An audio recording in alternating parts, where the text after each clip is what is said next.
തന്നോടു ചേരവേ പ്രീതനായി താമര കണ്ണൻ ആനന്ദാശ്രുക്കൾ തൂകിനാൻ.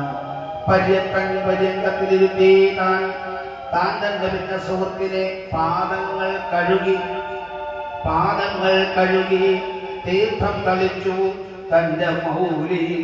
ആ പാദം കഴുകിയ തീർത്ഥം ഭഗവാൻ തന്നെ അത്രയ്ക്ക് ശുദ്ധമാണ് ഒരു ഭക്തന്റെ പാദം കഴുകിയ തീർത്ഥം പോലും എന്ന് തെളിയിച്ചു തരുന്നു. ലോകാപാവന സാക്ഷാൽ ഭഗവാൻ ഉത്തരക്ഷണം പൂശിക്കൊടുത്തു. ആമയിൽ അകിൽ ചന്ദന കുങ്കുമം ആരാധിച്ചു സുരഭിലധൂപത്താൽ ദീപമാലയാൽ താംബൂല ഗോദാനത്തോടെ സ്വാഗതം ചെയ്തത് ആ തോഴനെ. കൃശൻ കുശേലൻ മലിനൻ വിപ്രൻ നാടി നദിച്ചവൻ അവനെ പൂജിപ്പൂ ലക്ഷ്മി ചാമര വിജനങ്ങളാൽ.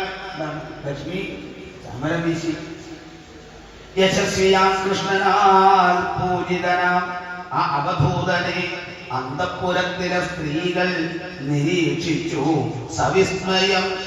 അവധൂതൻ ഭിക്ഷു അശ്രീകരൻ ലോകത്തിൽ നിന്ദിതൻ അധമൻ ചെയ്തു പോയി മുമ്പ് മഹത്താം എന്തു പുണ്യമോ.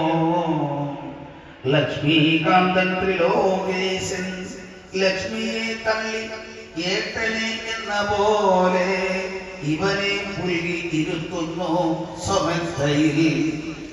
തമ്മിൽ കൈകൾ മുറുക്കിക്കൊണ്ട് അവരോധി പഴങ്കഥ മനോജ്ഞമാൻ ഗുരുകുലത്തിലെ ധ്യാനാനുഭൂതികൾ ശ്രീ ഭഗവാൻ പറഞ്ഞു.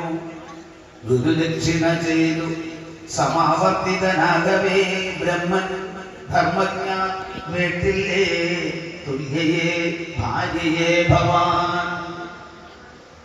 ഗൃഹാദിയിൽ ഭവൽ ചിത്രം രമിച്ചില്ലെന്ന നിശ്ചയം വസ്ത്രാദി ശ്രീയും ആശിച്ചില്ല അങ്ങെന്ന് വെളിവാകയാൽ ലോകരക്ഷയ്ക്കായി മായാമുക്തൻ ഞാൻ എന്ന മാതിരി ചില കർമ്മങ്ങൾ ചെയ്യുന്നുണ്ട്. ആത്മഹത്വചിന്തരായി താങ്കൾ അസ്മൽ ഗുരുകുലവാസം ഓർപ്പിയിലെയോ ഓർക്കുന്നുണ്ടോ? ആ ഗുരുവിന്റെ കഥയൊന്നും ഓർക്കാനാ പറയാ. താങ്കൾ അസ്മൽ ഗുരുകുലവാസം ഓർപ്പിയിലെയോ അതിനാലല്ലേ താണ്ടുന്നു വടു സംസാര സാഗരമോ. ജനനത്തിൽ ഹേതു ആര് അദ്ദേഹമാദിമൻ ഗുരു വിധീയൻ കർമ്മോപദേഷ്ടാവ് അന്തിമൻ ജ്ഞാനതായി ഞാൻ. 3 ഗുരുക്കന്മാരെ പറഞ്ഞു. ഒന്ന് ദേഹത്തെ ഉത്തരവാദി മാതാപിതാക്കൾ. 2 പറയുന്നത് നമുക്ക് കർമ്മം ചെയ്യുവാൻ പ്രചോദനം നൽകുന്ന ആള്. 3-മതാരാണ്? 3-മത്തെ ഗുരു ഭഗവാൻ തന്നെയാണ്. അതായത് വിദ്യ പഠിപ്പിക്കുന്നവൻ ഗുരുവാണ്, മാതാപിതാക്കൾ ഗുരുവാണ്, ഭഗവാനും ഗുരുവാണ് എന്ന് പറയും.